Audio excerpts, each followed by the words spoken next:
اعوذ باللہ من الشیطان الرجیم بسم اللہ الرحمن الرحیم اللہ لا الہ الا ہو الحی القیوم صدق اللہ العظیم رب اشرح لی صدری ویسر لی امری واحلل عقدۃ من لسانی یفقہوا قولی اللہم ارنا الحق حقا وارزقنا اتباعہ وارنا الباطل باطلا وارزقنا اجتنابہ آمین یا رب العالمین۔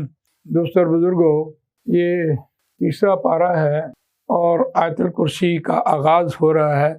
آیت نمبر 255 ہے تیسرے پارے کی۔ تو یہاں دیکھیے پڑھائی کے اعتبار سے اللہ لا الہ الا ہو الحی القیوم، یہ حمزہ ہے، اس کے اوپر زبر لگی ہوئی ہے، اور یہاں جیم ہے، رکنا ہے، جائز ہے رکنا۔ ترکیب کے اعتبار سے دیکھیے اللہ مبتدا ہے، لا نفی جنس ہے، اور ہوا ضمیر اللہ کی ہے، اور ہو الحی القیوم پڑھنے سے مراد یہ ہے کہ یہاں عیسائیوں، یہودیوں اور پیشواؤں کے جتنے بھی نظریات تھے یہاں وہ کاٹ دیے گئے ہیں۔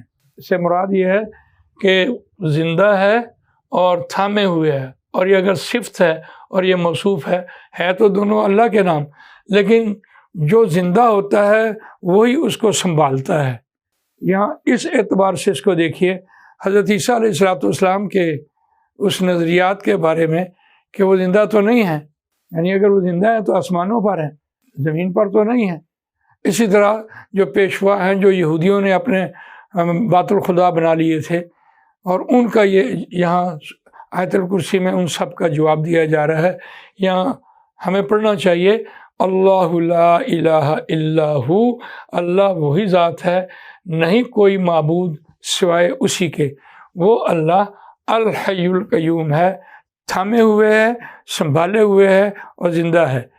جو زندہ ہے وہی سنبھال سکتا ہے، اور جو موجود نہیں ہے وہ کیسے اس کو سنبھالے گا۔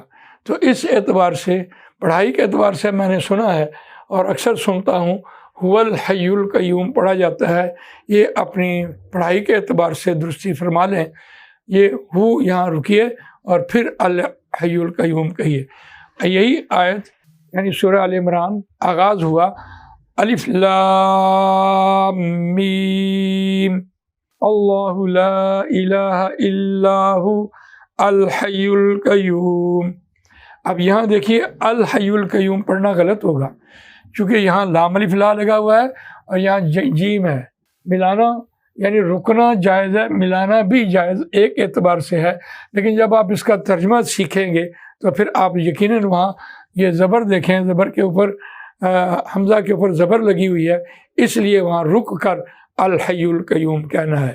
اور یہاں دیکھیے لام الف لا ہے، اس کا مطلب ہے کہ یہ ضمیر بھی شان ہے، اور یہ اللہ کی دو صفات جو ہیں وہ بطور خبر بنی ہوئی ہیں، هو الحی القیوم۔ تو یہاں ہم پڑھائی کے اعتبار سے اس کو ملا سکتے ہیں، اور یہاں پڑھائی کے اعتبار سے ہم یہاں رک کر الحی القیوم پڑھیں گے۔ ہم اکثر دیکھتے ہیں کہ چھوٹی سی ایک لا علمی کہیں یا پتہ نہ ہونے کی وجہ سے، تو آج میرا یہ جی چاہا کہ اس کی درستگی ہو جائے اور عربی گرامر اور تفسیری اعتبار سے بھی کوئی آپ کے سامنے بات رکھ دی جائے تاکہ آئندہ یہ غلطی سے نہ پڑھا جائے۔ جزاک اللہ خیر۔ اللہ تعالیٰ مجھے آپ کو قرآن مجید پڑھنے، سمجھنے، اس پر عمل کرنے، اس کو دوسروں تک پہنچانے کی توفیق فرمائے۔ سبحانک اللہم و بحمدک نشہد ان لا الہ الا انت نستغفرک و نتوب الیک۔